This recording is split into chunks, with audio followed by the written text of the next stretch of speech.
Well, the clock on the wall and on my phone says it's 8:30, so we'll call this meeting to order. Certification, the open meetings law requirement has been met? Yes. Okay, thank you, Paul. We have a 20-item agenda today, looking for a motion. Motion to approve. Second. Okay, Susan, I have a question before we adopt this. Why is it necessary for closed session in regard to the deputy treasurer thing at our meeting? We aren't discussing personal issues there. All we're doing is approving the money requested. I think as long as that is that your understanding, Lori, too? That it's just going to be approving what was previously approved at PB? I think if it's just limited to that for discussion, I think it's fine to move that to open. Okay, then. So you could amend that. Somebody want That's to, okay with that change. that change, My okay? motion. Anybody have a problem with, item 14 not being there? 14 and 15. 13, 14, 15, omit. Okay, yeah, So there is another closed session item, so number 11. yep, that So 13 will stay, right, yep. Yep. Okay, So 14 through is 16. consensus acceptable, or, Let's just have a motion. okay, if we okay. could. Motion to eliminate 14, 15, and 16 from the agenda? Move. Not 16. Oh, not 16, 14 and 15. Okay, now somebody, He made a motion, I'll second. okay. All in favor of the motion to eliminate those two items? All in favor, say aye. Aye. Opposed? Okay, those two are gone. Now, back to the original, all in favor of approving the agenda. Say aye, As amended. as amended. Yep. Aye. Aye. Aye, aye. Okay, got that taken care of. Yeah. Adoption of minutes from the previous meeting. I'll make a motion to do that. Okay, Second. okay, we have a second. Any discussion, questions? I found one I have a question on as soon as I find it here again. It was, in the minutes, that Health Department Public Health Nurse. This position can be grant funded. Shouldn't it be, will be? So I'm going to defer to the clerk with that, and I don't know if I was necessarily present for that Okay. piece of it. And I was going with the wording from when I re-listened back to it. Okay. Okay. There's a difference, if you say will be funded, that means definitely, then we don't have to worry about the funding. And I Funding, see right. where you're going, because if it says can, then it leaves like who, it's Leaves open, optional. right. Yeah, and we shouldn't have that, I think it should be more specific. Okay. Don't you, I mean, I agree with you, Dave. So was the presentation regarding that it would be? I don't recall this, so I don't want to, I came away with the consensus that it would either be funded externally or not exist. That was what I came away with from the conversation. So what paragraph is in there? Oh, my. It's a big paragraph, starting out with the proposed 2025 new personnel / reclassifications, and then it's 2, 4, 6, 8 lines down. Oh, okay. This position could be grant funded. Either will be or shall be, rather than can be. And that was, anybody come away with a different consensus of that? I remember the budget, I don't remember this piece of it. I think you could amend that, you know, and we could still proceed forward. Okay. Somebody want to make a motion to A amend motion, that I make- word can to will or shall? I'll make that motion. Which word do you want? Shall. Shall, okay. Okay, do I have a second? Second. Second. Any other discussion? All in favor, say aye. Aye. Now back to the minutes as amended. Let's see, yeah, we had a motion motion second. All in favor, say aye. Aye. Carried. Good, making progress. Public comment period. Members of the public will have a 15-minute block of time to comment on today's agenda items. Members may be present in person or call in to make such comments. To comment by telephone, please call 715-538-1894. Public comment may be extended or curtailed at the discretion of the committee/board chair after advisement by the committee board. Anybody here for a public comment on our agenda items? Seeing none, do not see the phone lighting up. We will leave it open for now and move on. County sales tax update.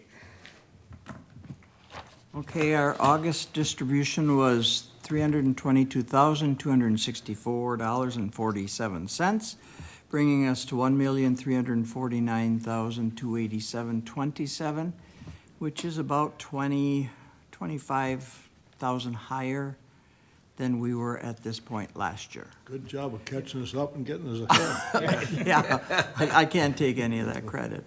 John and I were talking about it just the other day, because he asked the same question Dave asked earlier about when that extra sales tax money starts showing up on ours.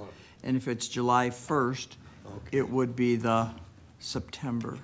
A September meeting. So we would see it on the September one. Okay. Okay. Any questions on that? Okay. And the general fund update. And there was no change. You haven't taken any money out of there since May. Good. Congratulations. That's a good thing, that's a good thing, you dang right. So that's about it. Next one is the exit conference with the auditors regarding the 2023 audit. Oh, I missed probably it by a murder this. minute.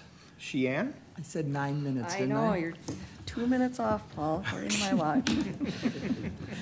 Well, we got to talking about the amendment, that's what was. Paul's not very good with numbers anyway. Yeah, no. I told her she'd be about 9 minutes into the meeting. Need a little more discussion to get there. Okay. Is this, am I on? Yeah. Yeah, it's on, it's on. It's Okay. on, yeah. All right, looks like you guys have your packets today, so that's great. I did hand out just a one-page document with some numbers on it. Okay, so thank you for having me here this morning. I am Sheann Hediger from Baker Tilly. I'm the audit partner out of Eau Claire and in charge of the county's audit each year. We did our field work back in June. We were mostly on site for about 2 weeks, and then issued the financial statements and the reporting and insights letter on July 29th. We do have one more report coming, as usual, the single audit, which is due at the end of September here. So working through that on the federal and state award requirements. Okay, so starting off, I'm going to go through the handout first, and then I'll be referring to different pages throughout your financial statements, but most of the page numbers are referenced on this handout if you want to go back to it at any point later. So looking first at the general fund balance, this number really is one of the most important metrics within your financial statements to help assess the health of the organization. The fund balance can be categorized in these 5 different buckets. They are listed here in order of liquidity and restriction. So the non-spendable is the fund balance that cannot be spent because it's not in a spendable form. So that $832,000 at the end of 2023 is made up of the long-term tax certificates and deeds, and then some prepaid items. There was no restricted fund balance at the end of the year for committed, so that's the dollars that have been set aside for a specific purpose, and that was done through informal action of the board, so through resolution. You've set aside that $1.2 million for workers' comp. And then the assigned category is also what's been internally designated, but not necessarily restricted or committed by that formal action.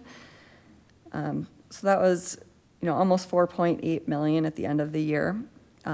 And that is largely the non-lapsing accounts and any budget carryovers from 2023. And then the remaining unassigned is just the residual positive fund balance that can be used for your county operations. And that was just about 4.2 million for the year. So total fund balance is about 11 million at year end. And that is about $1.8 million down from the previous year. And we'll go through the activities here in a minute. I'm just going to hand this to Becky quick.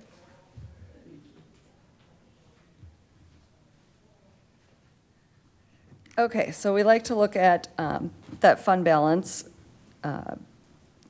as a comparison to the general fund expenditures for the year.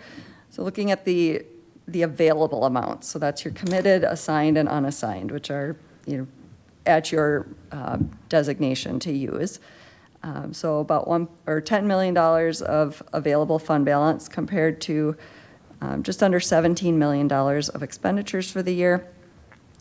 So your fund balance is about 60% of your expenditures. What that equates to, the graph in the middle there, is about 7 months of expenditures are on hand if you were to get no revenues in the door in 2024. Yeah, go ahead. What percentage for counties our size, is that a good percentage to be at, or should we be at a higher one? I'm getting there. Oh, you're getting there? Yep. Okay, I'm sorry. I just said, it came up and I said, Yes, well, that's yes. the time. So the red line on the graph is the GFOA recommended minimum. So that's about 2 months that they say. We think 6 months is an adequate amount or an appropriate amount to have. So you guys are sitting at about 7 months, so that is a good, healthy balance to be at. And having that balance in there, allows for flexibility in budgeting, any unexpected items that may come up. You have, some adequate cash flows there to handle those things. Moving then below the graph, looking at the general fund summarized income statement. So this is your revenues and expenditures for the year that feed into that year-end fund balance. Revenues and other financing sources were about 22.4 million. Expenditures and other financing uses, just over 24 million. So as I mentioned, the net change for the year was 1,781,710 loss for the year. Comparing that to your budget, so you budgeted about 16.5 million for revenues and 23.8 million for expenditures, so a planned loss of 7.2 million. So really performed much better than what you had planned for, using less fund balance than you expected. Some of the largest variances on the revenues, actual compared to budget. So the actual revenues were about 5.9 million over budget. About 4.1 million of that is bond proceeds that were receipted into the general fund but not budgeted for. And then your sales tax revenue was about $482,000 over budget. So positive variances there. And then on the expenditure side, I do reference, page 57 of the financials, which has budget to actual numbers. But then pages 61 to 66 are more detailed by department. Some of the largest overages or some of the largest variances for the expenditure side, land records, about 453,000 under budget. Workers' comp came in about 988,000 under budget, and that's after some entries to true up the liability at year end.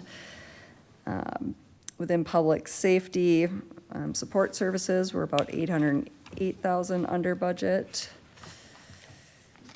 And then conservation and other conservation and development, about 465,000 under budget. So all those unders were then offset by the transfers out, which was those bond proceeds transferring to highway. That ended up being then 4.6 million over budget.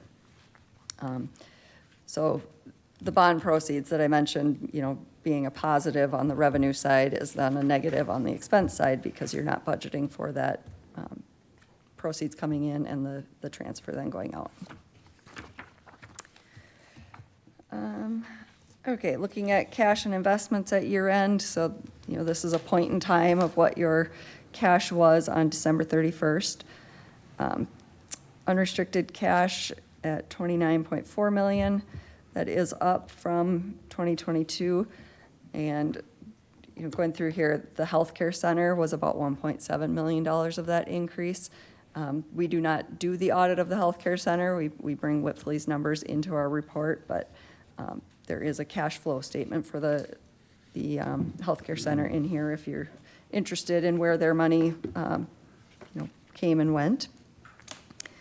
The restricted funds, you can see decreased from about 16 million in 22 down to $500,000 in 23. That's the spend down of the jail bonds. So as you work through that project, that restricted cash decreased. And then the fiduciary funds, those are funds that are not the county's, but things like Register of Deeds money that comes in and then gets paid back to the state. So at end of year, you were holding about $665,000 of cash from those various fiduciary activities. Moving then to some debt metrics, outstanding general obligation debt, so that debt that is funded with tax levy dollars, less the amount available in the debt service fund at 12/31, was almost 74 million. Not much change from the prior year. You did have a new debt issue of 4,265,000. That was offset then with scheduled principal payments of 4,578,000. The total GO debt capacity, so that is 5% of the taxable property in the county. You can see that did jump up to 164 million for the year, which really indicates you have a nice rising tax base in the county. So you are allowed to borrow up to that dollar amount. And at the end of 2023, you had used about 45% of that debt limit. I'd say 50% is probably the max you want to be at, but given the jail project and those bonds in here, that is what really inflated that number. But you've obviously adequately planned for that and those debt payments going forward. All right, on the flip side then, looking at some of the other funds of the county. So the special revenue funds are those, where the revenues that come in are restricted for these certain purposes. Not a lot of significant changes year over year. The opioid settlement fund, which was new in 2022, there were no expenditures in there, so that fund balance just increased by the amount received from that settlement, those settlement payments.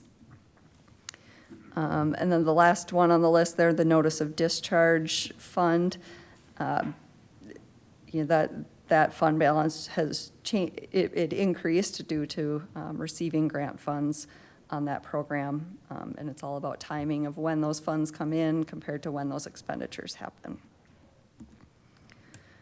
For the debt service fund, the fund balance remained pretty steady as expected. There's the debt levy or the tax levy that comes in there to make debt payments. Also, there was about $1 million left of the debt premium from the jail bonds that was used to pay the interest on the debt for 2023.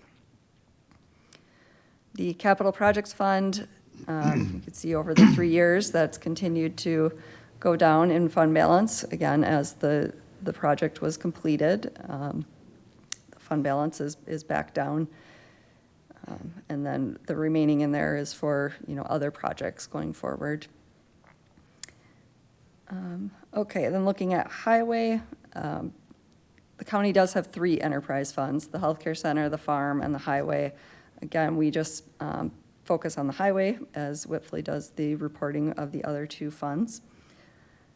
So cash and investments at end of year, Highway had a nice positive balance of just about 3.5 million this year. Again, page 12 has a statement of cash flows, so you can see the ins and the outs there. A lot of that is going to fluctuate based on timing of projects, the debt proceeds that get transferred, and timing of that happening as well. The working capital, so your current assets minus your current liabilities, was up to 6.5 million. And then net position for the year end, again, looking very strong because now there is a positive unrestricted net position. So what that reflects is in previous years, the net position has been almost entirely tied up in capital assets. And now there is some liquidity in there. Again, I don't know what 2024 held for projects, so, you know, potentially this is just timing of funds being in there.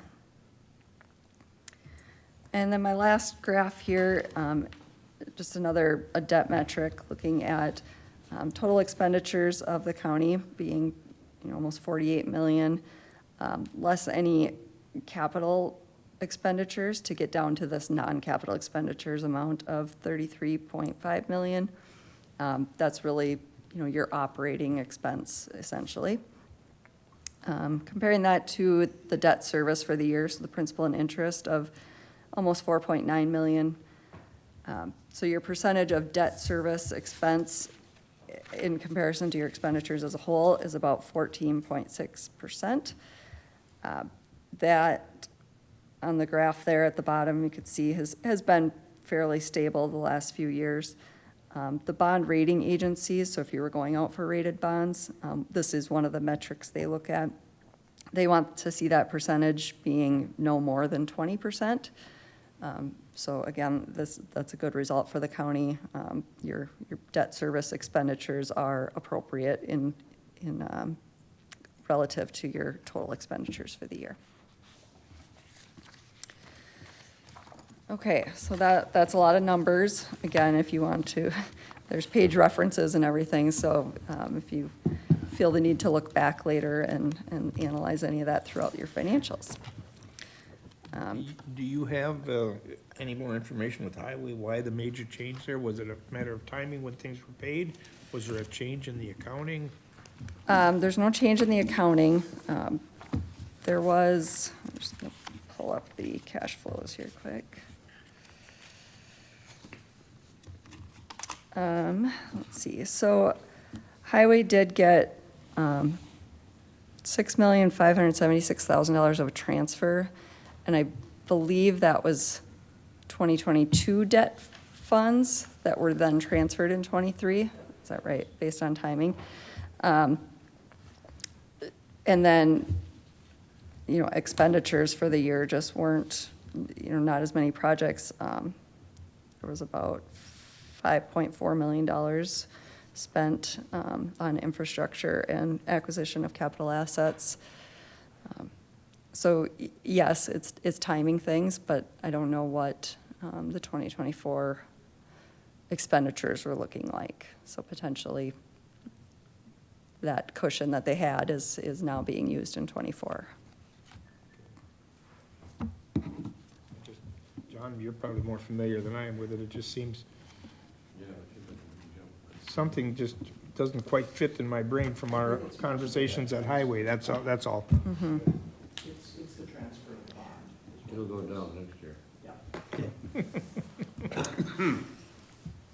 Yeah, because I believe it's, so you guys usually borrow in December for a January use, you know, for the next year's use.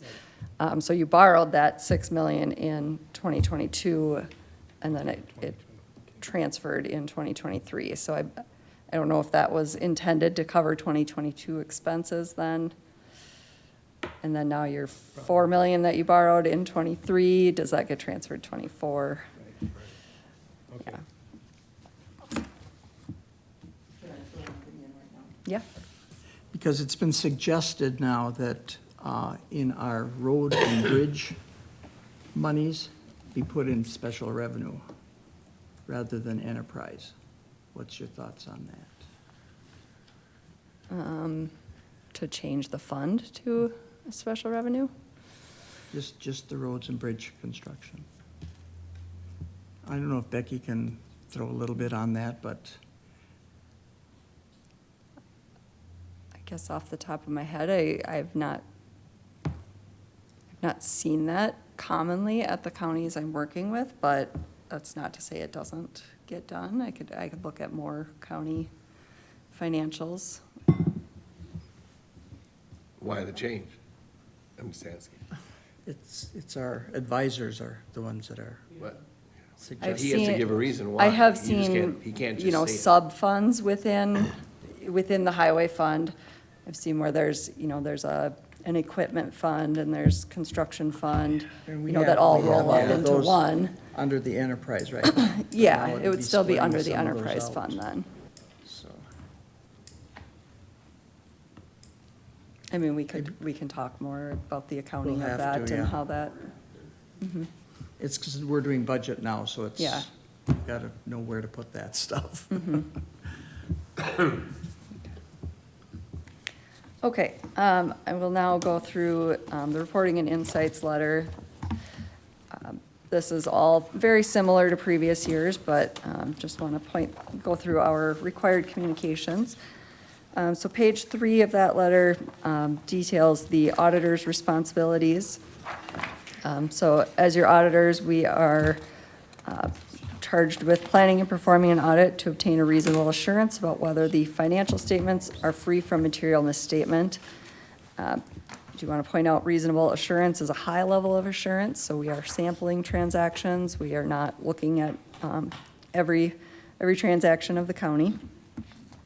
We do assess the risk of material misstatement, whether due to error or fraud. We then perform our procedures based on our risk assessments. We evaluate the appropriateness of the accounting policies and the reasonableness of those significant estimates. And then ultimately, we form and express an opinion about whether the financial statements are free from material misstatement and presented fairly in accordance with GAAP. So happy to report at the end of 2023, we did, again, issue an unmodified opinion, so also known as a clean opinion. And then, in addition, we do perform tests related to the compliance with certain laws and regulations, and then looking at internal controls over compliance with direct and material areas that affect your major federal and major state programs. So, as I mentioned, we do have one more report coming on the federal and state awards, so that will be in a few weeks yet. Okay, then on page 5, we go through our audit approach and results. The significant risks of material misstatement that were identified for the county's audit is management override of controls and improper revenue recognition due to fraud. These risks are required in every audit by auditing standards, so these were not unique to the county, but are areas that we need to look at in every audit. Page 6 then, again, a repeat from previous years, but if we do discover any internal control matters, we're required to report those to you. So again, we did have a material weakness over financial statement close process. We, as your auditors, prepare your financial statements and a number of, year-end journal entries, in addition to putting together that schedule of expenditures of federal and state awards. So it is a requirement that we report that to you and report it as a material weakness for the year. It's very common, I would say, in 90% of our governments that we work with, we have this same finding reported. And then going through the required communications, for 2023, there was a new accounting standard adopted, GASB number 96, and that relates to subscription-based information technology arrangements. There really was no impact on the county financials other than in the healthcare center. So again, we brought those numbers into the county's records, or into the county's financials for the year. The significant accounting estimates that we identified, the net pension liability and related deferrals, so related to the Wisconsin retirement system, the self-insurance for the workers' comp claims, and then depreciation on your capital assets. We did not find anything inappropriate with any of those estimates either. And then switching to page 8, if there are ever significant unusual transactions, any difficulties within the audit, any disagreements with management or consultations outside of our audit team, we would report those to you. This first half page or so says that we are happy to report there were none of those issues. So again, a good clean audit for the year. The corrected misstatements for the year are included as an attachment with this letter. And we did not find any other audit findings or issues that require communication to you at this time. Page 9, as I mentioned, we do look at compliance with laws and regulations. We did not identify any non-compliance through our procedures. And again, we will issue our single audit report, which may contain findings related to, specifically to some of those grant programs. But those will be detailed within there if there are any.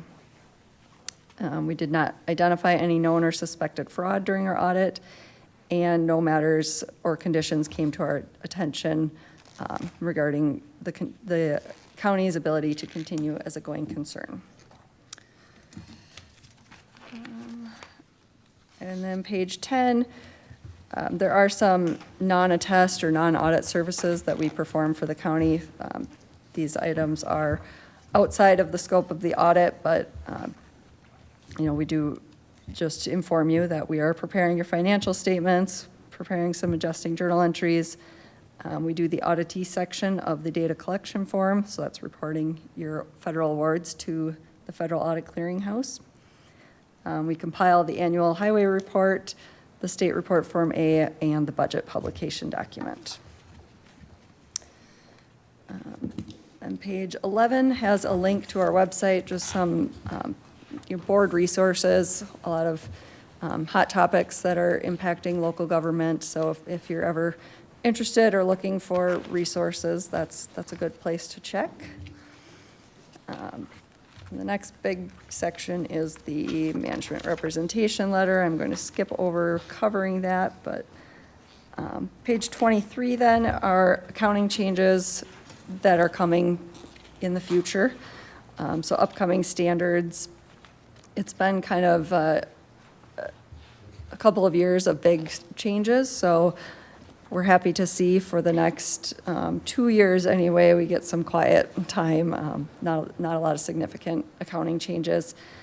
GASB 103, that is effective for 2026, that one was just recently issued and likely to have a larger impact. So we'll be researching that one more and getting information out to our clients on what may need to be done for that one. Okay, and then just gonna skip to page 36 is the two-way audit communications. These last couple pages are intended for the next audit. It covers the nature, scope, and timing of our audit. It goes over any potential questions to you as the board. If there were any time throughout the year that you were having concerns that you felt would impact the audit, we do encourage you to reach out with any of those. We do, through our audit procedures, we do talk with the board chair at some point, but all are welcome to give input if warranted. My contact information is on the first page of this letter too, so you do have that available to you. So that is the end of my prepared remarks, but I do want to just thank Paul and, other staff at the county. The audit is a big undertaking. We spend a lot of time here. We ask a lot of questions. A lot of things that probably disrupt everyone's day-to-day jobs too. So we do appreciate the cooperation and responsiveness for everything.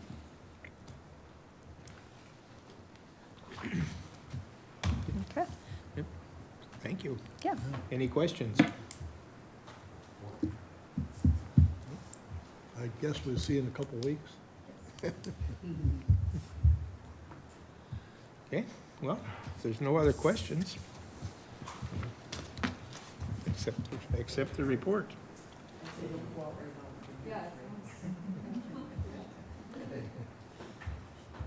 Item 9, quarterly report with the County Veterans Officer, Joe.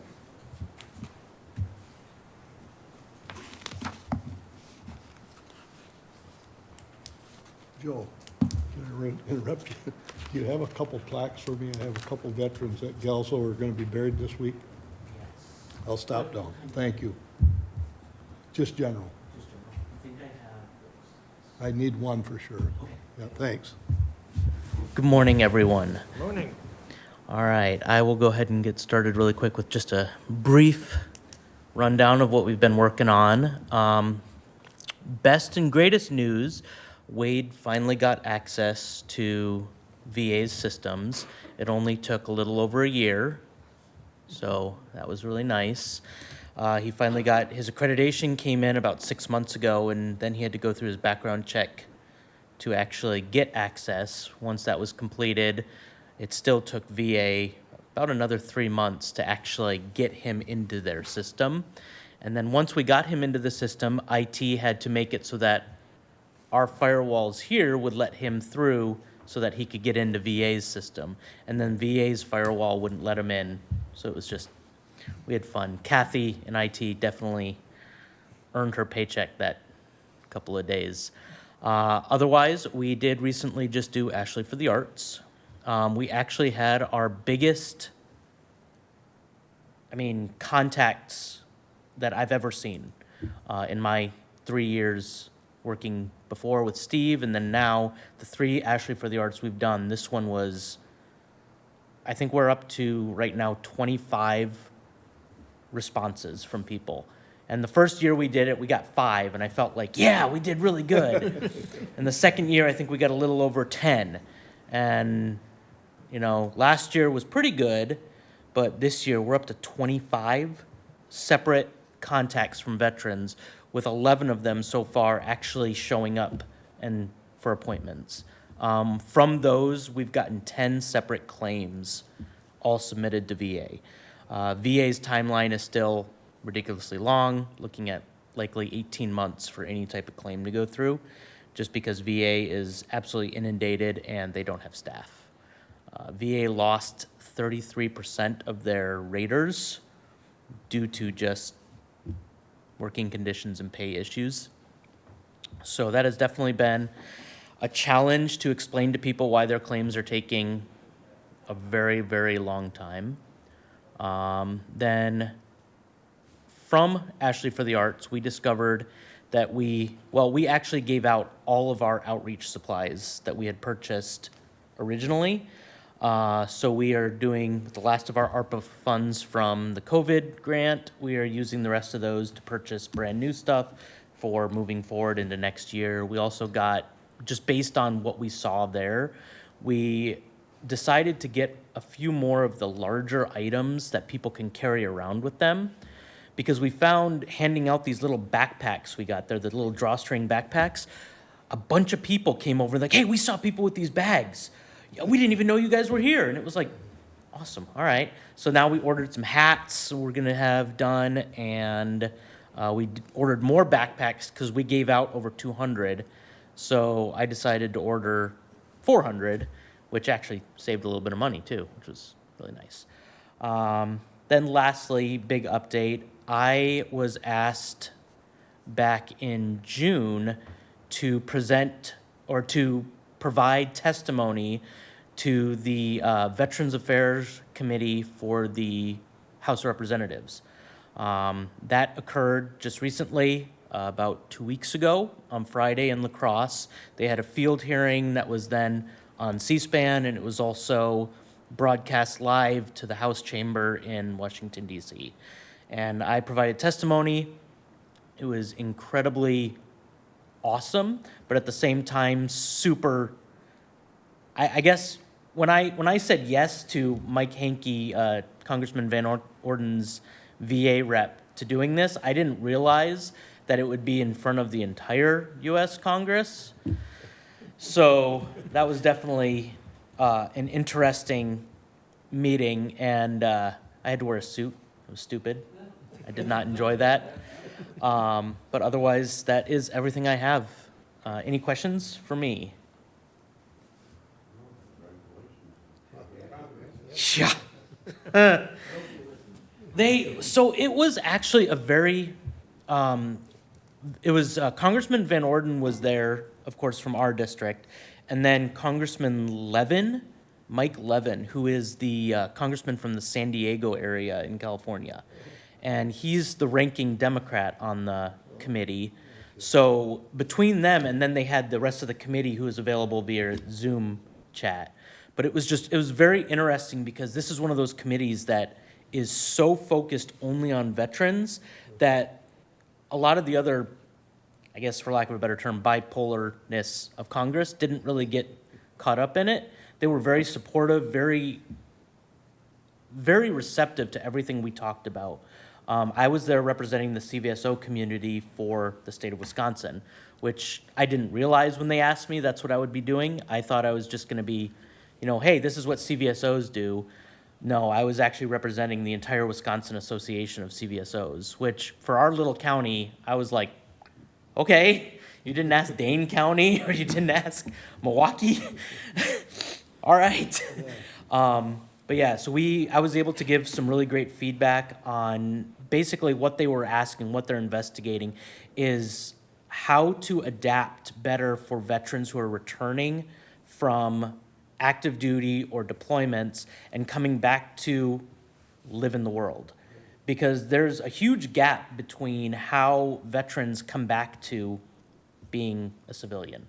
The biggest portion of that is going to school or starting to work. And that's where my testimony came in, is this is what VA offers, this is what VA doesn't offer, and this is where that gap is.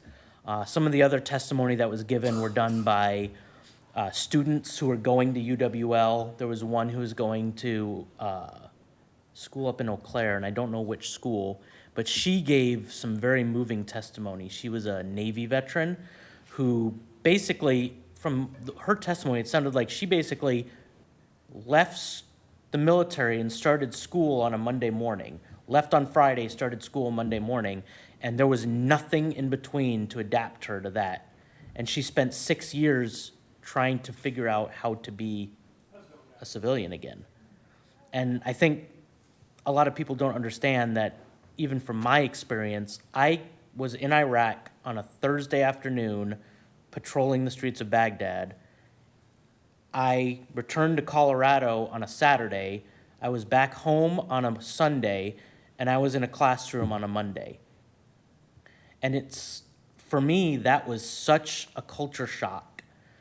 And as a reservist, when I came home, because I left active duty and went straight into the reserves, there was no military structure. And that was what this testimony was for. That was what Congress is trying to investigate, is how can we be there for service members who are coming home with nothing to hold them anymore? Because there are a lot of veterans like myself who were called up, who deployed as an active duty soldier, but when they came home, their time was up. I had already served my 3 years, and I had been stop-lossed, which means you can't leave until you deploy. And so I deployed. And by the time I came home, my contract had been done for 6 months. So I immediately went into the reserves. I was released from active duty on a Friday afternoon. And I remember the biggest culture shock for me was sitting in the grass on a hill in Colorado, staring at the mountains like, what the hell am I doing here? And that's it. That's what veterans have to deal with. And I think for our generation, the younger generation of veterans, we don't have the things that were put in place after World War II, after Korea, after these, because the cultural differences are so much over the years that I think that's why Congress really wanted to do this. And I'm really happy I was able to give that testimony and be able to speak to them to that. And that's it. Anything else? All right. Yes. Did the Congress give you any answer to how they're gonna straighten this 18-month lag? No. Because they should get more funding, because if anybody should be, and I appreciate them, and as we all appreciate our veterans, that should be speeded up significantly. All they need is some more funding to get more personnel, and it's a shame. The problem is it's not the funding. VA is the second highest budgeted branch of the U.S. government, right behind the DoD. So funding isn't the issue. They The just can't issue, get personnel? huh? They can't get the personnel? Right. Really? Okay. Yep. Or the personnel that they hire aren't training fast enough to be able to do it. That's actually the biggest issue I'm seeing in my office, even when it comes to claims processing, is that the raters who are doing the claims are making mistakes that are just absolutely ridiculous. We have a Vietnam veteran in the county. I, of course, won't say any names.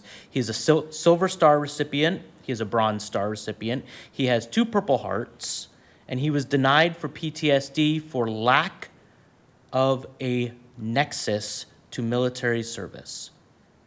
So VA determined, after looking at this gentleman's file, there's no way that your service could have given you PTSD. And I said, he has 4 combat ribbons, 2 of which are the 2nd and 3rd highest combat ribbon available to the military, and you're telling me he does not have a nexus for PTSD. So I appealed it, and it was now sitting there for the past 8 months, waiting for somebody to look at the appeal. Yep, and it's those kinds of things that are causing this rift, is that we have raters who are reviewing claims who are absolutely not trained to review these claims properly. And we're seeing it a lot with even lately, the other issue at hand is the medical exams that are being done for VA appointments. Veterans have to go through a medical exam before they can receive disability. Part of that medical exam is all done by contractors now. The VA contracts it all out to basically create a rift between a VA doctor saying you have something and a civilian saying it. Because if you have VA rating somebody, you can't have then a VA doctor being the one to provide the medical opinion for that. It makes sense. However, we're seeing that a lot of these doctors or providers who are doing the medical opinions are contradicting VA law. And then they put it in, and when you try and reach out to them, I reached out personally to one of these contractor companies, and the person on the other end of the phone responded, "That's what appeals are for." And my response was, "Oh, I have a congressman on speed dial, don't worry." But it was just, that's their mindset. They're like, oh, we just have to hit our metric. That's what these corporations, these companies are doing is, oh, our metric is we have to see 30 veterans in a month. We're seeing 35 veterans a month, so we're beating the metric. However, of those 35 veterans, they wrote negative medical opinions on 20 of them. And it's like, how can you do that? Especially for illnesses that are presumptive for veterans.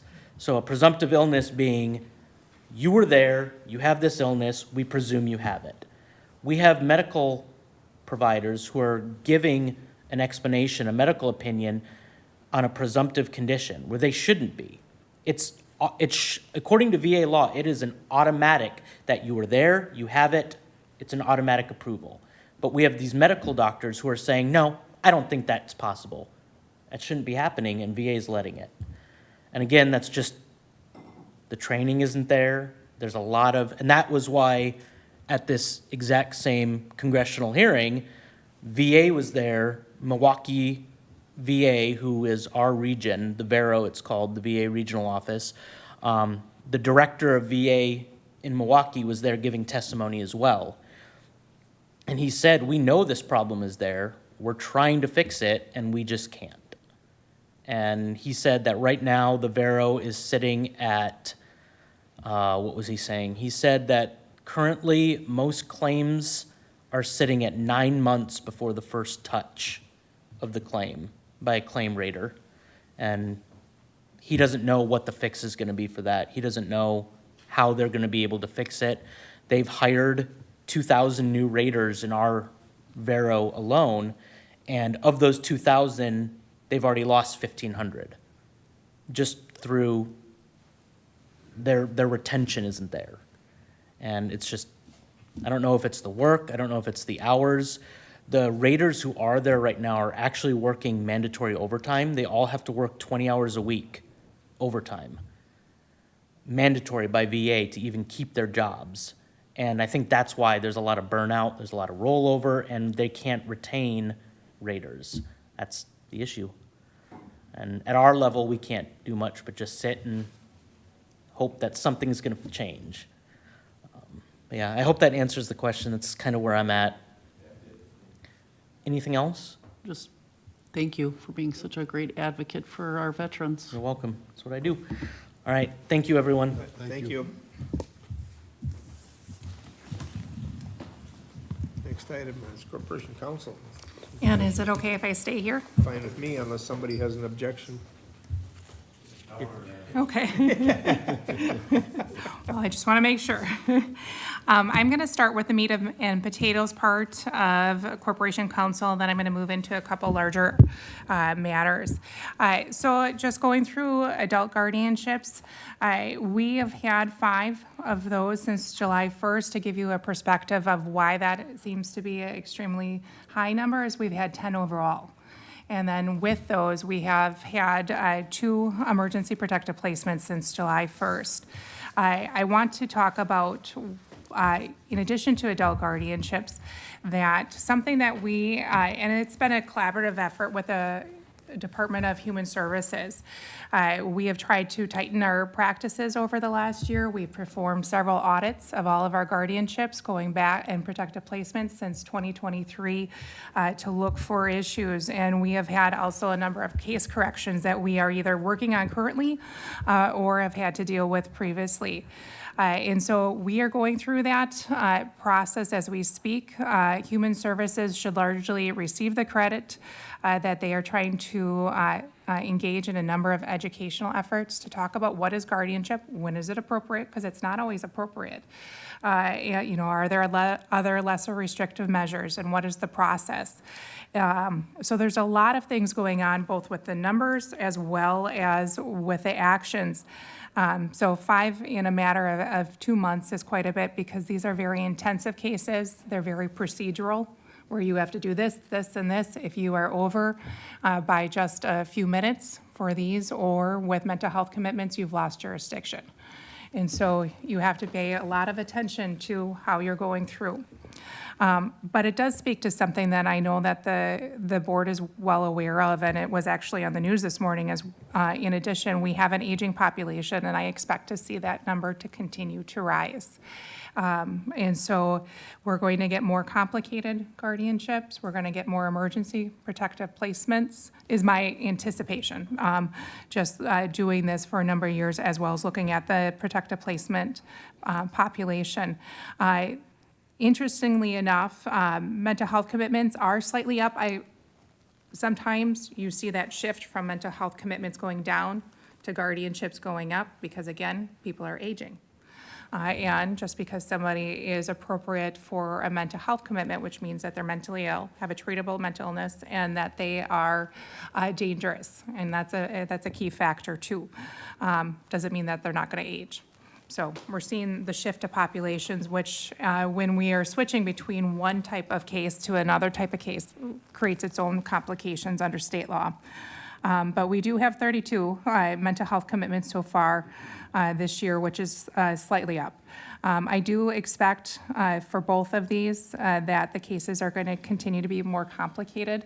Across the state, litigation on the appellate level is rising, and that is also reflective of our own appellate cases. I have had 2 appellate cases this summer I submitted an appellate brief last month. I have another one due at the beginning of October. So we have lots of things going on with that. And those are time-consuming, very time-consuming matters. Again, speaking to meat and potato kind of subjects, child support has been very busy. We average, well, so far, we've had 63-plus hearings a month, and that's including the fact that the judge was out. So that subtracted a large portion as well, out the month of August. We are trying to catch up on contempt cases. Often that's about 10 to 12 hearings per block. We do have a child support conference coming up in October, so if you are looking for myself or you're looking for child support staff, that's probably where we are. But we are going to attend that, and again, that's early October. Any questions about, again, kind of the meat and potatoes? I did include zoning. Those citations are going out. That litigation is increasing. I know sometimes towns are very concerned about that. We are focusing on that. But that was also discussed yesterday. Any questions before I go to some of the bigger concepts that I want to make sure you guys are aware of? Okay. One of the really big projects that our office is starting to work on is we need to update our HIPAA policies and procedures. And when I talk about HIPAA, I just want to make sure I'm clear. I'm also including all privacy law. So there's a number of state statutes that the different departments have to follow. There are more federal laws than HIPAA. HIPAA is the shortened version. The last time we updated those policies was in 2017. So there are considerable legal updates that we need to do. There are other concerns that we need to address that I don't want to discuss in open session, but it's going to be a large project. To date, and I think I mentioned this in a previous meeting, we have organized a group to start to review that process. Certainly the departments are meeting. Our business associate agreement has been updated, and we will be updating all of our policies. We do have HIPAA policies on SharePoint, which I think you would have access to. However, if you take a look at it, they don't reflect, one, our current structure. They need to be updated to reflect law, and the organization needs some improvement. They're not very user-friendly. You know, HIPAA doesn't really become a huge issue. Well, it becomes a day-to-day practice that you need to do. But unfortunately, when people become concerned about HIPAA is when there's a breach. And if there's a breach, we need to be able to find our policies and act and take the appropriate responsive action right away. And finding that kind of through what we have is hard. So we're going to go through that, which also means that we will be bringing policies back to this committee, and then there'll be related actions for the entire board that we will ask you to consider. I should mention that we were going to have to look at the organization of our current HIPAA policies too, which will be a board-related matter. Well, this will also incorporate more conversations about matters such as confidentiality. It will talk about procurement. Procurement is an issue with HIPAA. Doesn't seem like it, but contracting is part of it. Conflicts of interest and ethics, which are conversations that are being had, but they're also applicable to this. It's very handy to have both Ann and Lori here with land records, the Register of Deeds, and certainly the Treasurer's Office.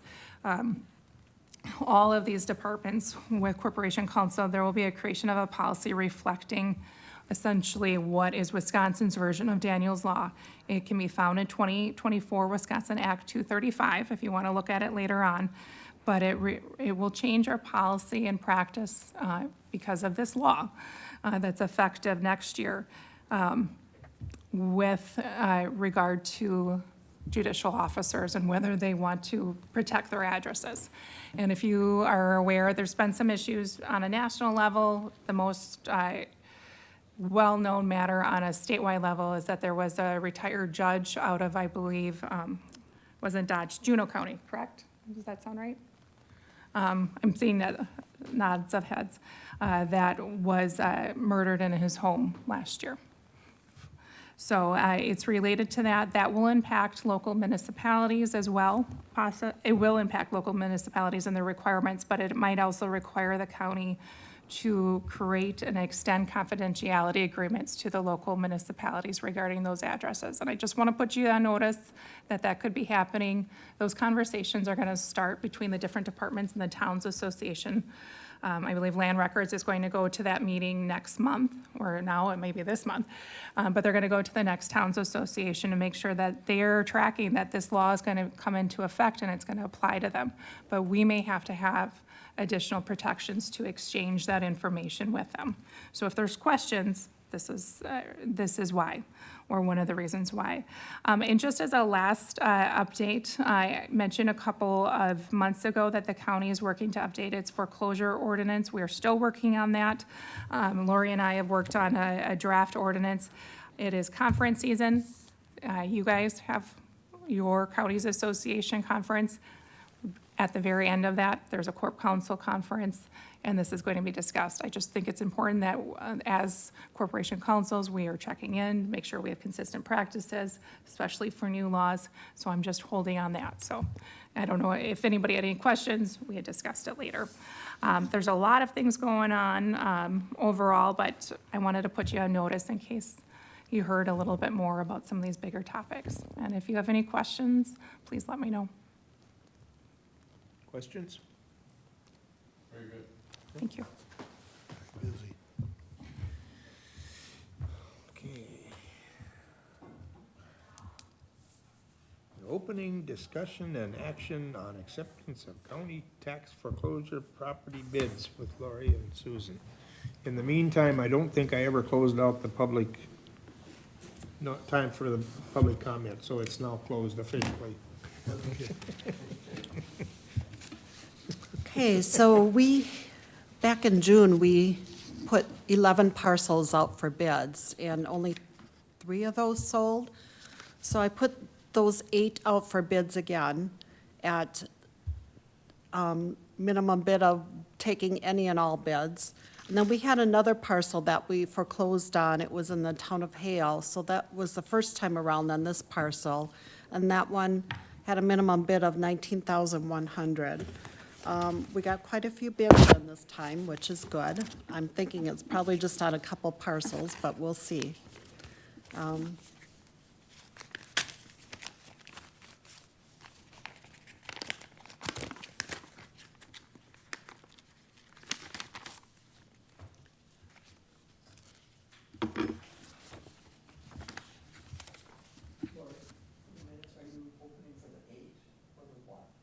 No, all 9, yeah. Okay, so this one is on parcel number 016, 01409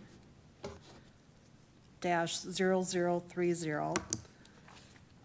It's a bid for $2,551. And they gave us a bid bond for $255, which isn't 10%, it's 10 cents short, so I don't know what we would do in that case.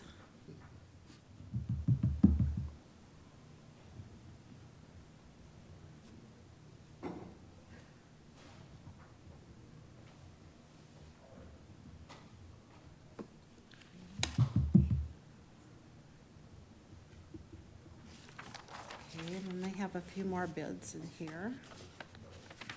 Same people. This is for the other parcel in Town of Gale, 016-01419-0048.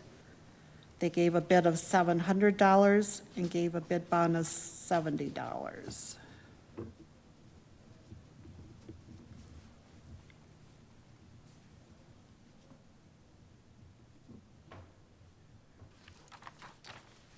Okay, and then another one from the same people. This is on parcel number 022-00014-0001. They gave a bid of $101 and a bid bond of $50, because we have a minimum of $50 that you have to provide.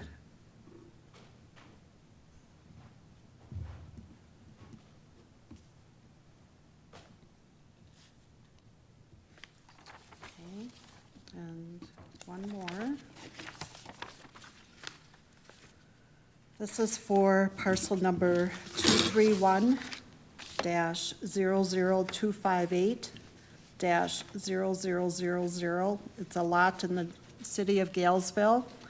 They gave a bid of $3,233 and a bid bond of $328. Bid bond is $323.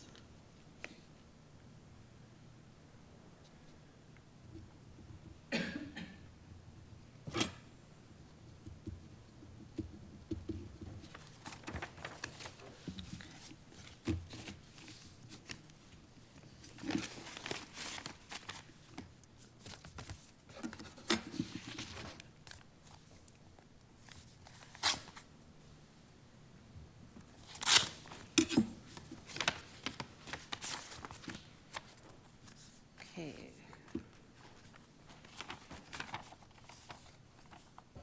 This bid is for parcel number 016-01419-0048. It's a bid of $1,555. And their bid bond, they actually paid the full amount with their bid bond.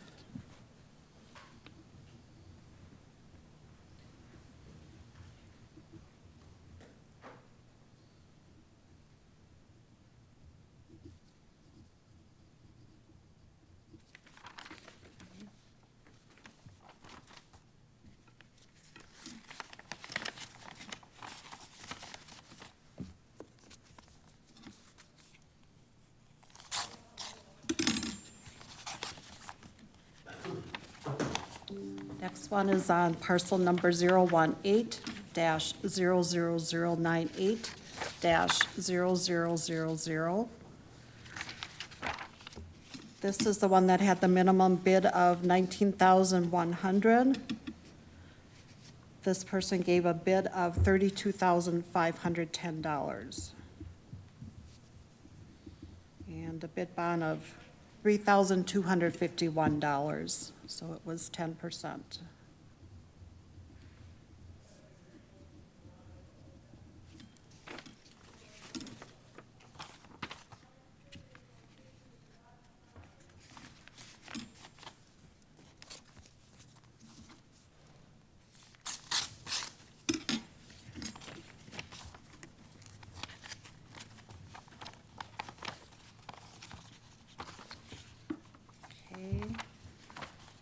This bid is for parcel number 231-00258-0000. It's a bid of $12,500.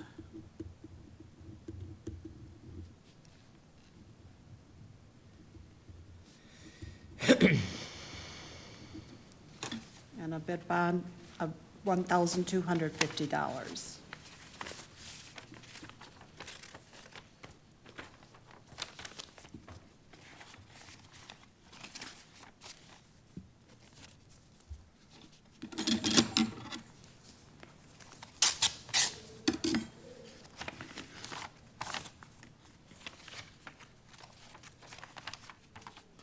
A bid on parcel number 016-01419-0048.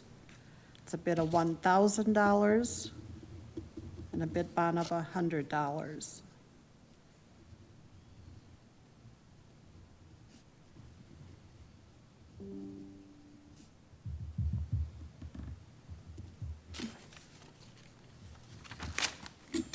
Another bid from the same person.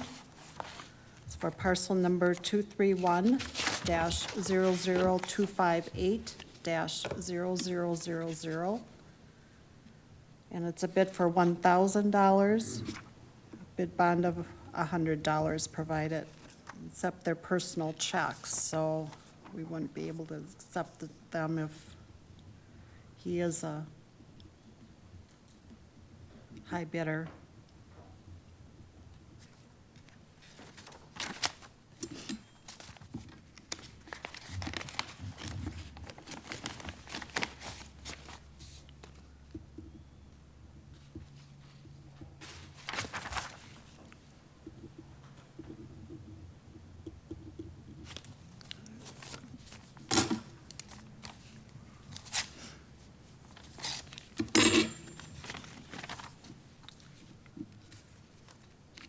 Okay, next we have a bid for that same parcel, 231-00258-0000.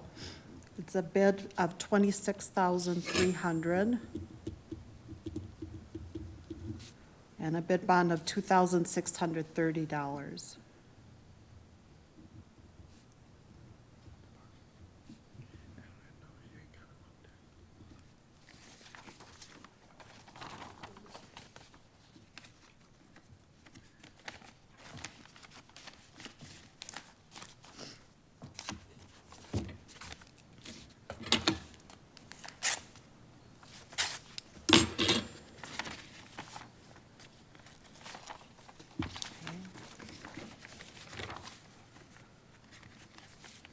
Okay, bid on the same parcel again, the 231-00258-0000.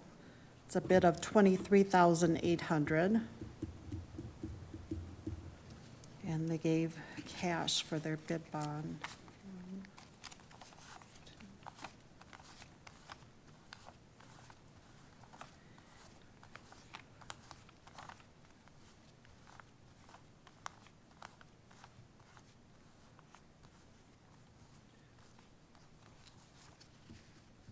And it is 2,000, or,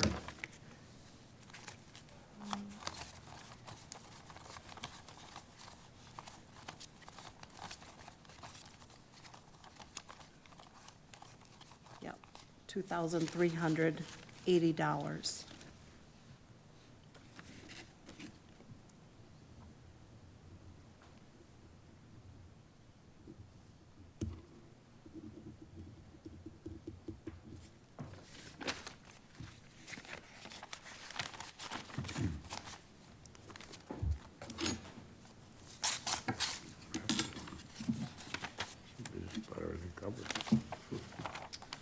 Okay.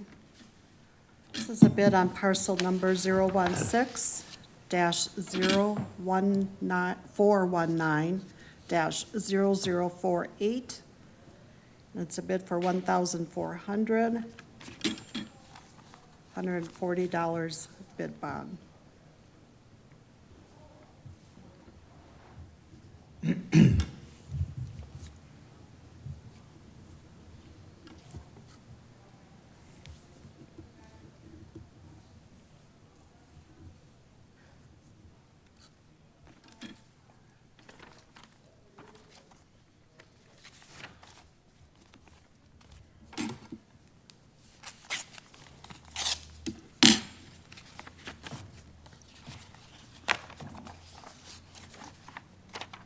Okay, bid on parcel number 018-00098-0000. Bid for $19,100 and a bid bond of $1,910.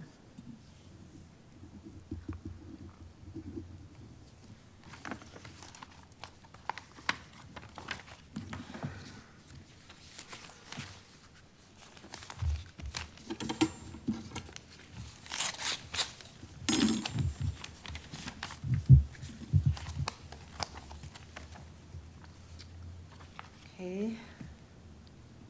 Bid on the same parcels, 018-00098-0000. It's a bid for $30,100, bid bond of $3,010.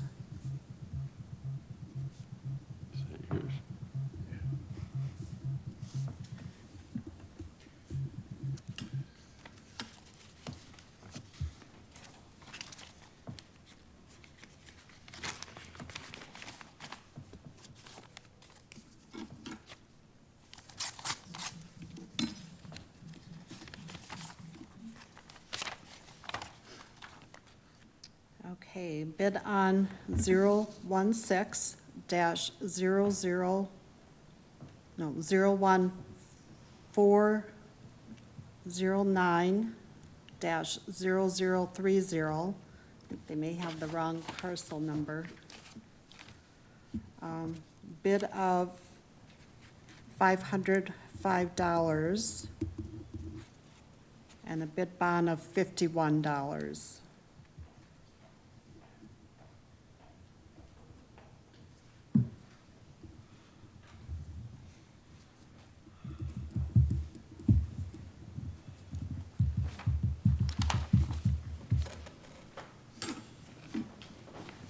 It is.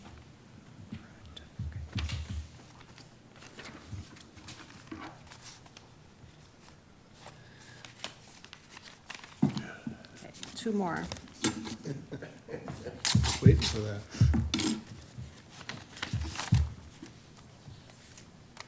A lot of interest this time, a lot of interest. Right, it's good. Get these back on the tax roll. Okay, this is a bid on 231-00258-0000. It's a bid for 26,000 even. And a bid bond of 2,600.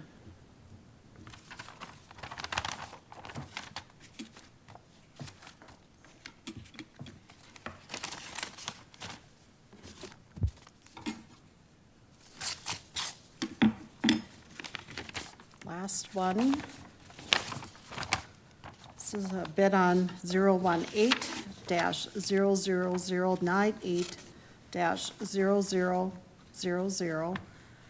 It's a bid for $26,025 and a bid bond of $2,602.50.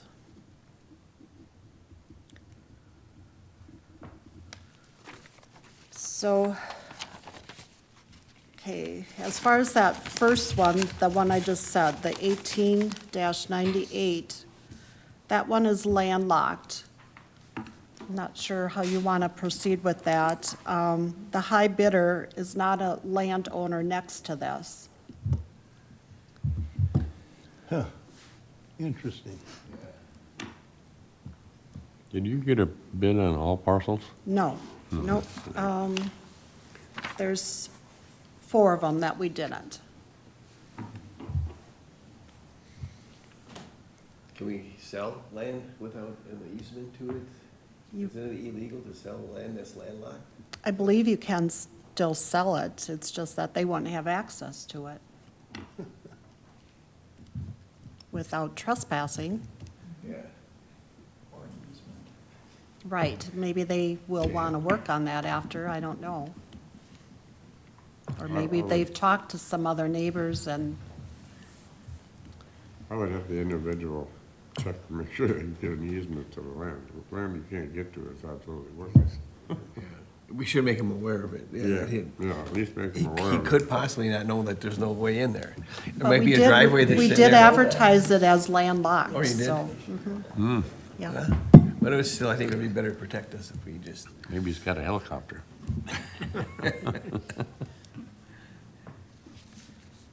so the high bid on that one was In the end, 32,000. is that our problem, our responsibility? We advertise it as landlocked?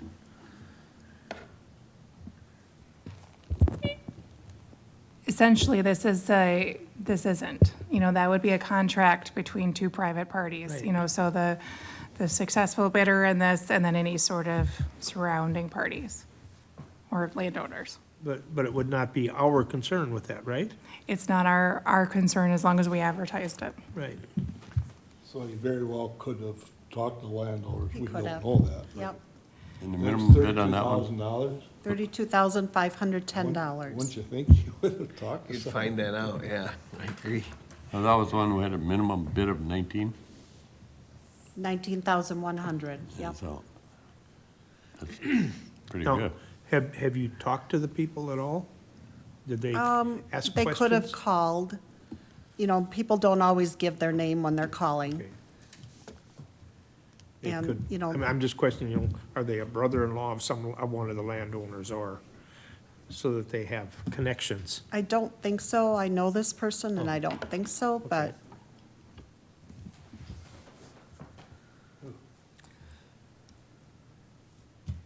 Well, we sell it to them, I think it just, you put maybe even in the contract or something, just so you're informed that this is a landlocked. Because I know, Laura, you said you advertised it that way, but this way we have it on paper that we actually let them know that this was a landlocked, so they can't come back after us. It's a small little addition, I don't know, Susan, what do you think, something like that? So they would pay it and then they would get a quick claim deed. I'm just going through here and looking at the next highest. I mean, certainly the committee, if you wanted to, would be to select a 1 and 2. And so we would have direction if for some reason this Right. was an unknown aspect. That makes sense, at least.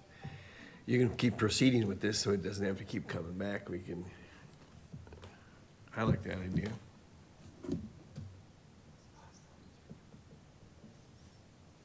That's the only one landlocked, Lori? Yes. Then the next parcel is at 016-01409-0030. The high bidder on that one was the one that was short 10 cents on their bid bond. Otherwise, the other bid after that, their bid was $2,551, and the other bid on that parcel was $505. So I don't know.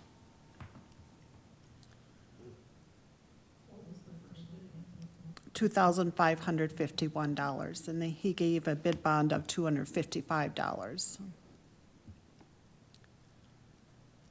Do we need to be specific about that, Susan, or?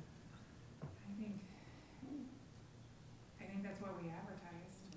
I don't know if it's fair to everybody else who did Right. it correctly. Right, I understand it's a Can't change it for small long. amount. yeah, And the next bid below that was what? $505. So if we stick with that, we're giving up $2,000, right?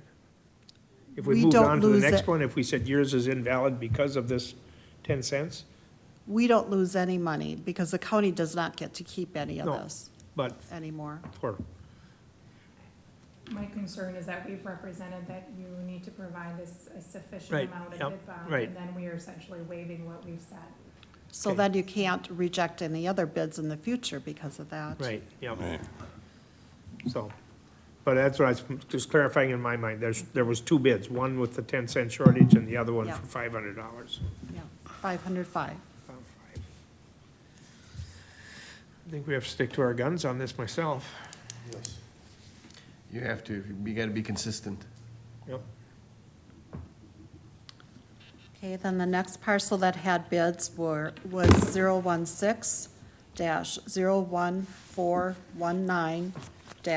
016-01419-0048. The high bid on that was $1,555.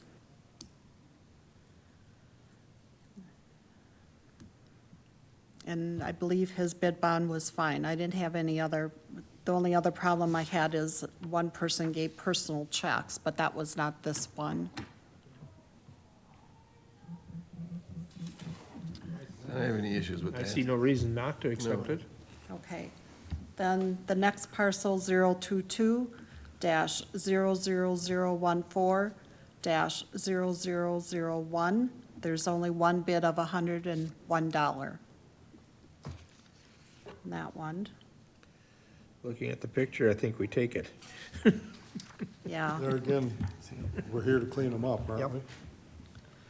Then the last parcel that we had bids on was the lot in Galesville, the 231-00258-0000. The high bid on that one was $26,300, and I didn't see any issues with it. That's one I know the city wants to clean up for what it's worth, but I guess we're not here for that one. That's just a lot, or is that a house too? It's a lot. There was a house there, but They it tore was It's raised. a corner lot, it's a nice Yeah. lot. What was the bid on that? 26,300. That's normal price for a lot, yeah. And it's got water. I don't have any issue with that. We advertise it, and it's a fair market price, really. You said none of that money goes to the county. Where does it all go? We have to pay it back to the previous owner. After we deduct any expenses we've incurred, Okay. paid the municipality for any specials they may have on the property. Yeah, we do get our past overdue taxes or whatever, past taxes. Yes, yep, And all your time and advertisements included. Right. You get to take all that out. yes. Okay. That's all, nothing. You put a lot of hours in that, didn't you? Like, Weeks. So we're gonna go ahead. I'd say, yeah, make a motion to approve the sale of the lands as proposed.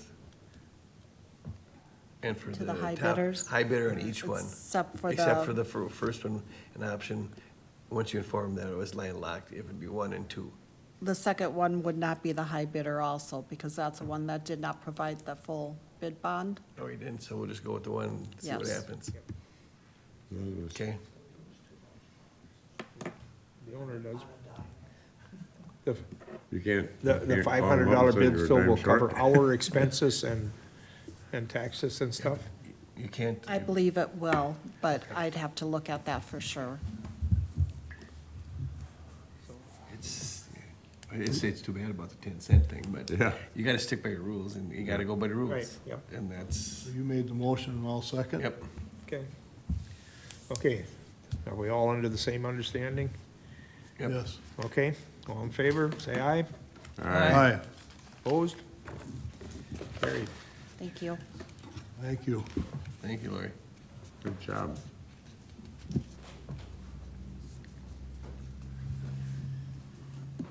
The four that, question, the four that are left are just little slivers along state roads basically, or whatever? Or across the road from, Yes, most of those are. like Town of Pigeons? Are they in Town of Pigeons? Yeah. Might as well just buy it. Is it next to you? No, it's up by Walski's, Walski could take it. How many of those do we have left that we didn't get any bids on? Four.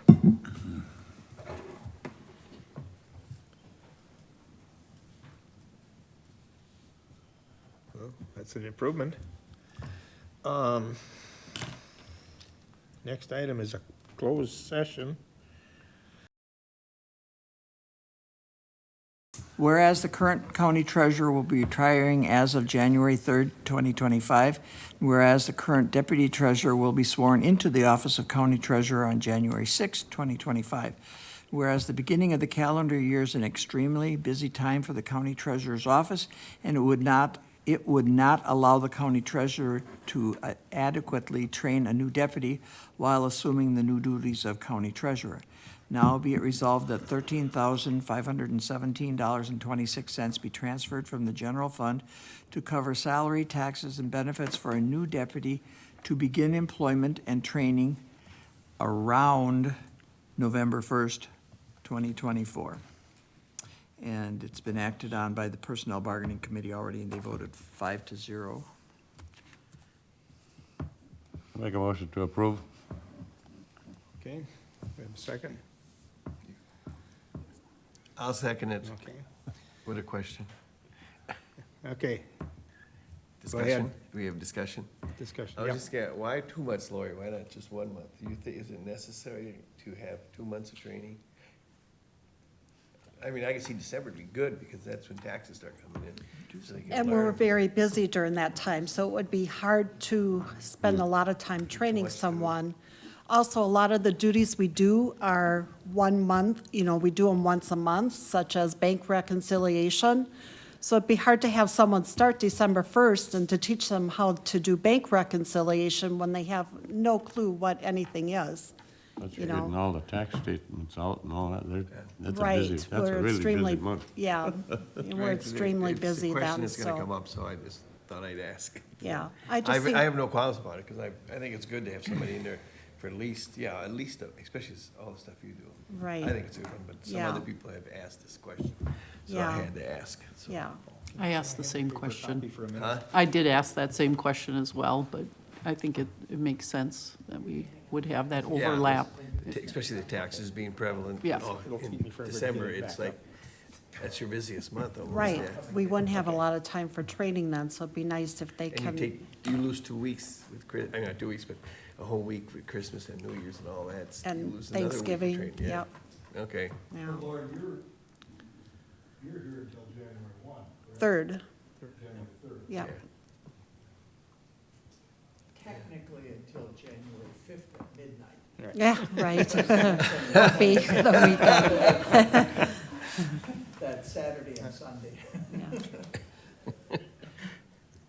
I don't know, 2 months seems to me like a reasonable time for this. Yeah, I do too, One is agree. too short, 3 I would know all be, the statements they gotta make, and that's a lot of work just getting right, that done. yeah. Okay.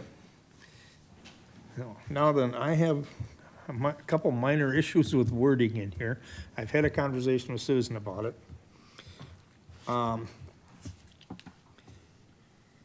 Under the third whereas, instead of train a new deputy, I'd like to see that word changed to the. It's more specific to a person, not a general thing. According to Susan, we could do that here without causing personnel bargaining to have to make a change.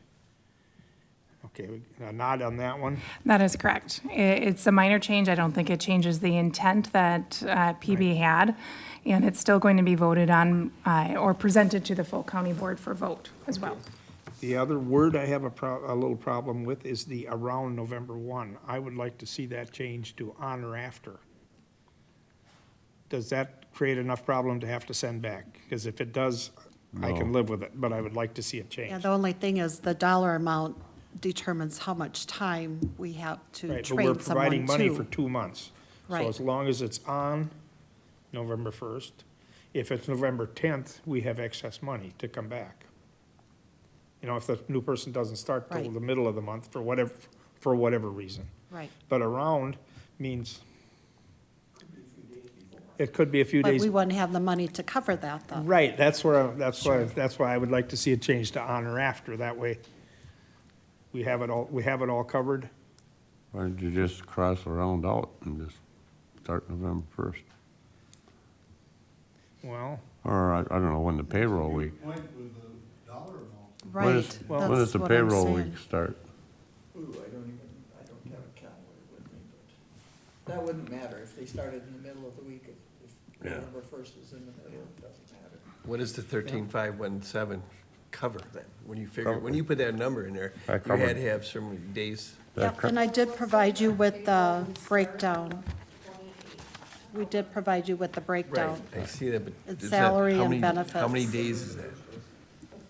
21 days in November and 22 in December, So, did you? 43 days. The first is a Friday, so That probably Right, won't as long start, as long as you got it Probably figured won't- out for 42 days, you're set. So, it would either be the 1st or the 4th probably, so they would start, yeah. 4th would be the second week of the pay period. Yeah, No, that would be the start of the pay period. well, that'd be perfect. No, wait, wait, No, you said the Wait a minute. 28th was the start, because we get paid on the 8th. which was one first week then, and then So the second. the 4th would be the start of the first pay period. yeah, right there. Yeah, because we get paid on. But we already work a week before we get paid for the 2 weeks before. You know? So if we get paid on the 1st, you're saying? No, we get paid on the 8th. Okay, so then the pay Wait a period. It still goes Hang back on. to Period. 43 days period. Yeah. Let me- Yeah. I think leave it that way. Yeah, Yeah. I, Because we work already 1 week of the next pay period before we get paid for the last pay period. So can we do that, just a 43-day pay period, I don't think whatever that is? I'd like to I have, think if you just leave it at November 1st.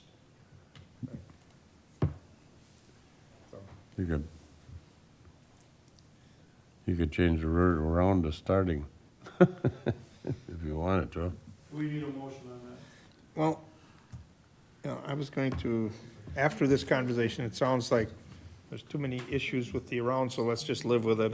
It's not a disaster in my mind. For the next pay period. But the turning up in the other paragraph, I'd like to change the A to the. Not allow the A county treasurer? Adequately train the new deputy. The third whereas and the third line. Yeah. That way we're being specific. Oh, okay. And we'll leave the around alone for now, I guess. So that'd be I'll make the motion to change the word A to the in that line. Okay. Any other discussion? All in favor, say aye to the amendment. Aye. Okay, now we have a motion and second on the entire resolution. Any more discussion?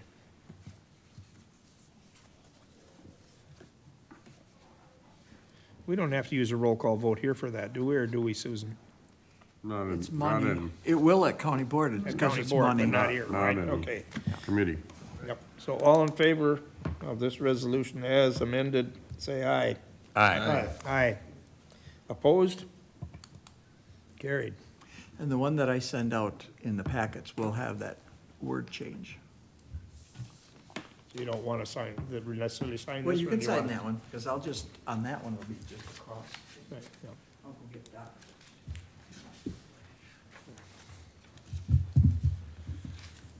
Okay. We're done with that. Thanks, Laurie. Item 17, discussion, possible action on property liability workman's compensation quote. Yeah, no discussion really or action on this. I'm just going to give you an update. I met with Wisconsin County Mutual along with Lisa, out of our department for HR in asking for quotes from them to take, to look at property liability. I know workman's comp is self-funded, but to look at the possibility of working with Wisconsin County Mutual. I have Looks like Scott's always worked with the greater organization and feel that's a great benefit to be aligned with the counties association, also with their insurance group.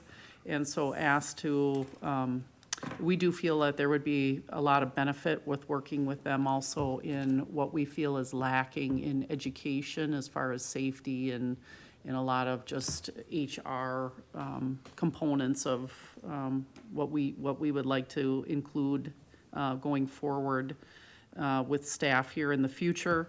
And so we're in our initial conversations and talking with Wisconsin Counties Mutual, they gave us an initial thought that we would expect to see about a 10% reduction, and then bringing everything all together within the Wisconsin Counties Mutual, like I stated. But we have not gotten that back from them yet, so we're still waiting to get the bid back, the quote back from them, so.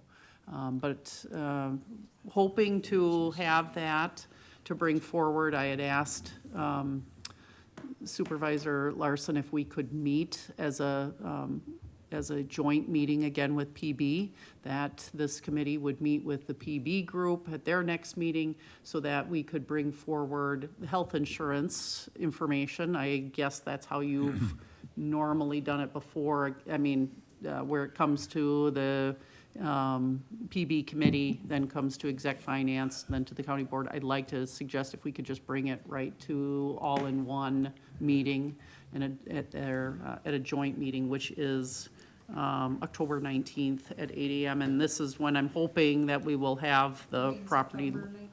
October. September, sorry, September. Yes. Yep, I did write that down as October. September. Let's not move it too far, too quickly. And hopefully I'll have more information on the property liability stuff at that point. So September 18th. 19th. Yep, 19th. 19th. It's a Thursday, Thursday. September Thursday, 19th so at, 2 weeks. at 8 a.m. At 8 AM. Yeah. Okay. At 8 AM, okay. Yep. Not 8:30. And then Becky, your office is doing that agenda, because it's just gonna be one line in there for exec finance. Correct. Yep, Okay, that's it? yep, Okay, that's it on that. sure, then we can skip the next one, I imagine. Item 18, the budget. Just as an update, we're working through it. I'm waiting on a little bit of information from Paul. Now I find out that you guys haven't got the property liability and work comp done that either, and I will not be having the shared revenues, oops, I'm off again. The shared revenue is not coming until September 15th this year, and I found out that the levy limit worksheet is not coming out until the 15th of September. So that's putting us behind right now. But other than that, all the rest of the budgets are in. Do you have any feel or for what's happening?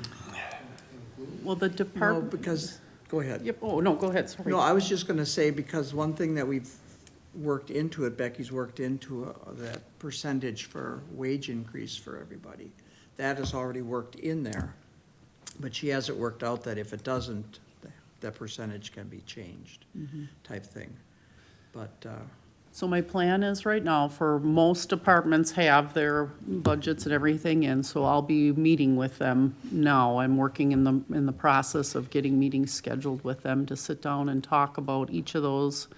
And it's a broader conversation again on looking at the ability to, where we have some room to move things and to work, and I'll bring forward some data to share where other counties are at, where other, so that we're looking at how we compare and where I think we should be, and comparison to last year, and that, you know, where wages were at last year and didn't include the COLA, and where we should be falling this year, and kind of, and then how we can make that happen. So that'll all be coming forward. Hopefully, we will have it all put together then, and that's the plan, is for that October 7th meeting, for this meeting first. And then it'll be the additional meeting of the whole county board on October 14th, and then you'll see it again on the 21st. All of October, we're talking. Yes. Yeah. Yeah, don't make me try to. So I think we're in a good place. We're pulling it all together, and as if you remember, we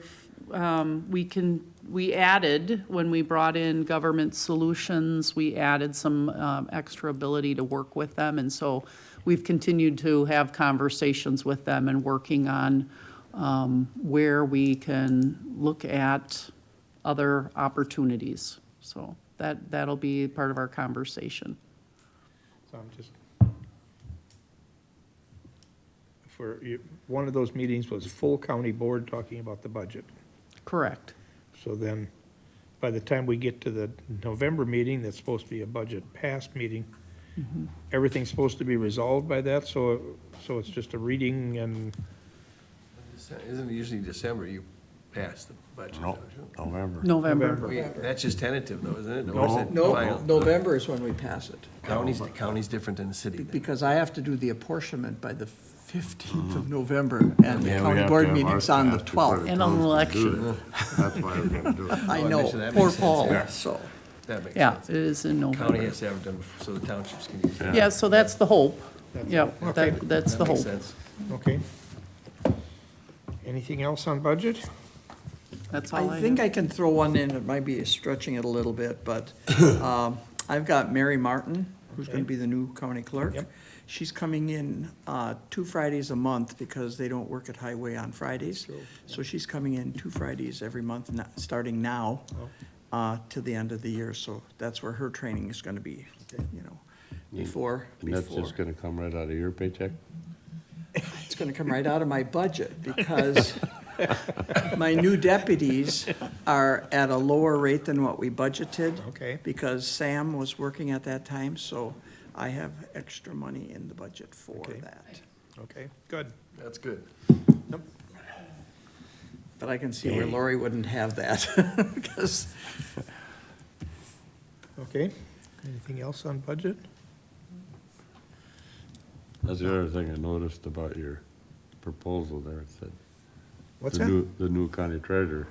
it's a given already. So Well, something could happen and poof that up. it could be the same thing with the county clerk and the Yeah. registered deeds too. If there's a Yeah. registered write-in Right, that yeah. comes and,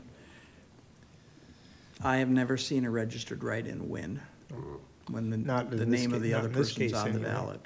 I haven't never heard seen any it in- scuttlebutt Not or in any big 36 years. discussions out in the county. I haven't heard of anything about any issues. But, yeah. Question, were you just visiting or did we miss something with you? Okay, oh, okay. Hearing nothing else. Confirm the date and the next regular meeting is October 7th of '24 with a meeting on September 19th first. That's the budget. Yep.